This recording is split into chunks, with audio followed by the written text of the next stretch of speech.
mankind, Muhammad has delivered the answers. Problem of race, he gives the answer. Problem of alcoholism, he gives the answer. Gambling, he gives the answer. Fortune telling, he gives the answer. Surplus women, he gives the answer. Divorce, he gives the answer. So every problem with which mankind is confronted today, we said you'll find that they find fulfillment in the teachings of Muhammad as prophesied by Jesus Christ. So, but Christendom, because they stick behind 2,000 years, at least 600 years before Islam, they stick by that, so the problems are there. Divorce is there. See? Though Jesus said no divorce, you have divorce by the millions. He turned water into wine, and since then, as I said, our country 2,000 million last year they spent on alcohol. Had it been, if you had been listening to his injunction, look for this person, he said, the Spirit of truth, he will guide you. And if you look for him and if we start reasoning and we find that Muhammad is such a person, he will glorify me, he will testify of me, he will bear witness of me. The only one who did all these things is Muhammad. Read the Quran, it tells you his birth. We Muslims, we have no hesitation in confirming that he was born miraculously. What meanings you give to it, we're going to have discussion, differences, points of very great differences. But we said, look, the fundamental that he was born miraculously, instead of insinuating, we could have done. If Muhammad didn't tell us this, you could have said, man, the way jokingly I remarked about your sister coming along, telling about a dream, in which now she is now carrying a babe. Would you believe her? In the absence of your father for a long time. Your mother says now she's carrying a baby, she had a dream of your father. Would you believe her?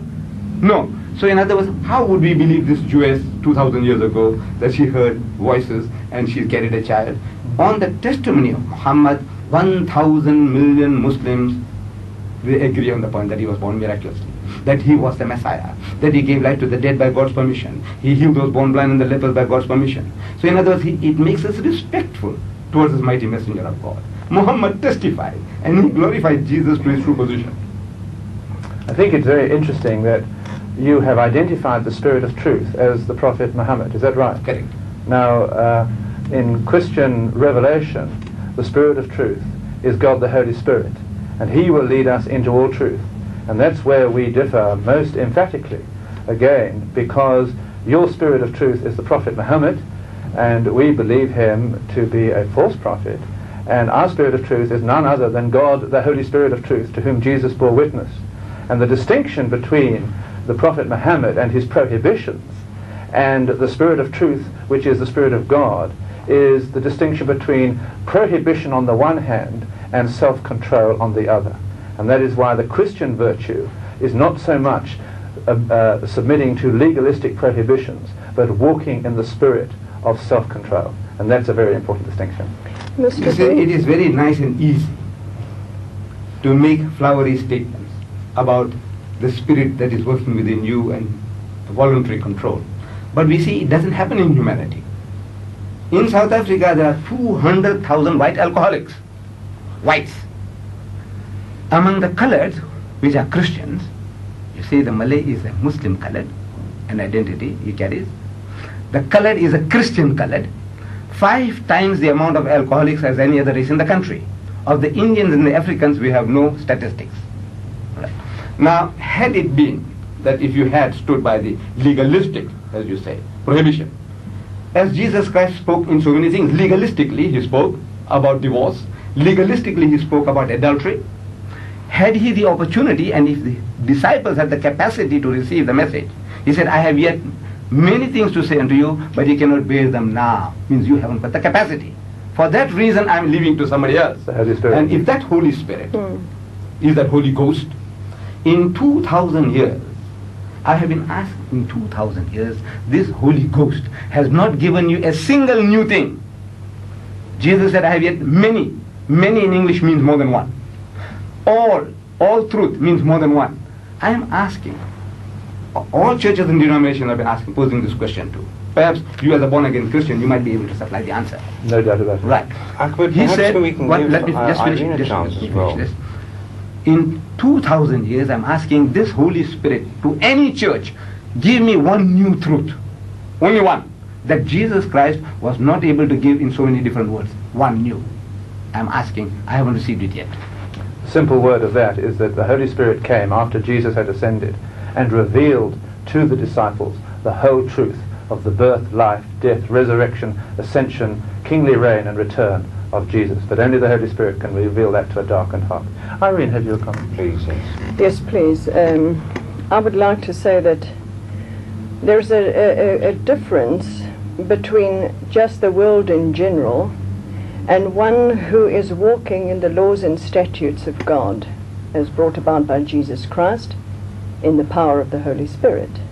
I am a living example, and I'm not the only one. As you might well have heard today, there are millions around the world of born-again believers who have a real relationship with the Messiah Jesus Christ in his salvation capacity.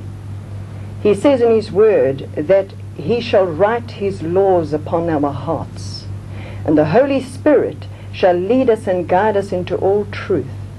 So in my life in particular, I have had a drastic change brought about from my relationship with Jesus Christ.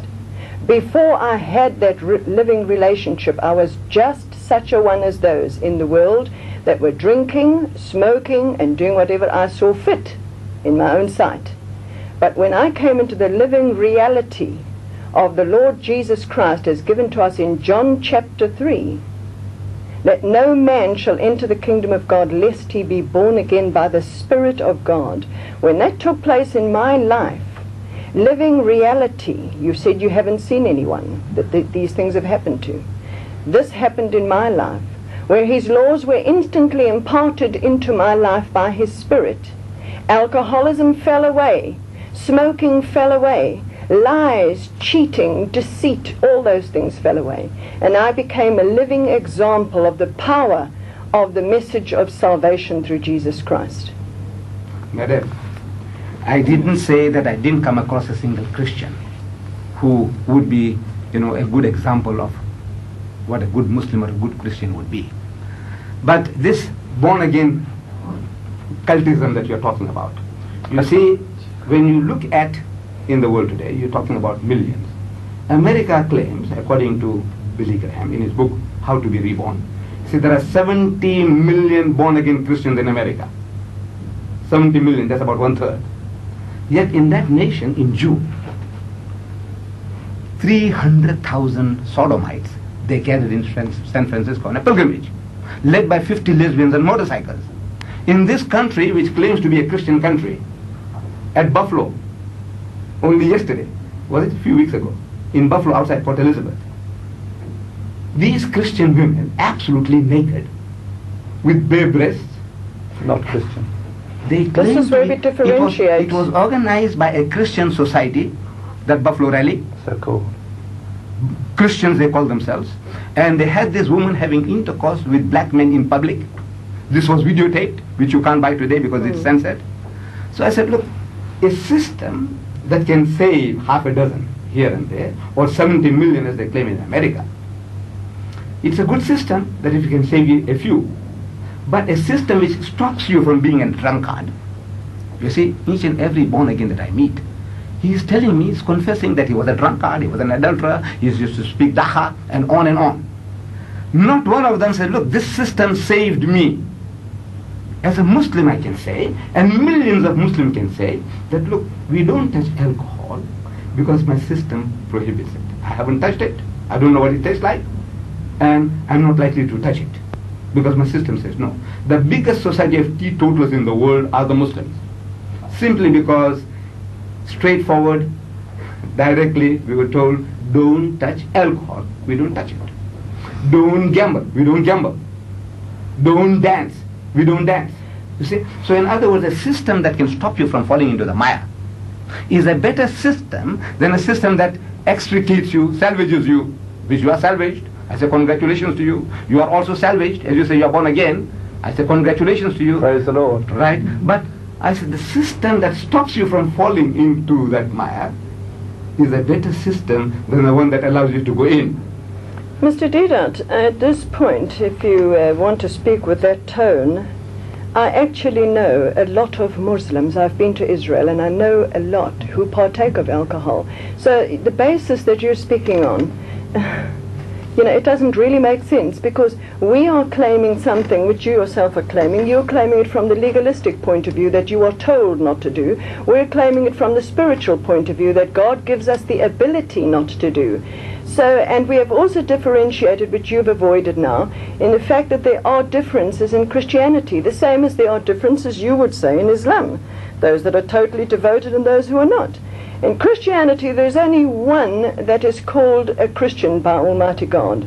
And that one is the one who has become born again by the Spirit of the living God, through the blood of Jesus Christ that has been shed on the cross for him to save him from those sins. All else that you might look at, speaking about buffalo rallies and the rest of them, those are what I have come out of. Those are the people that Jesus Christ came to save. He said, I have not come to save those that are well, but those that need a physician. Those are the ones that he wants to save. Irene, can I stop you at that point, please? Unfortunately, Right. time is drawing to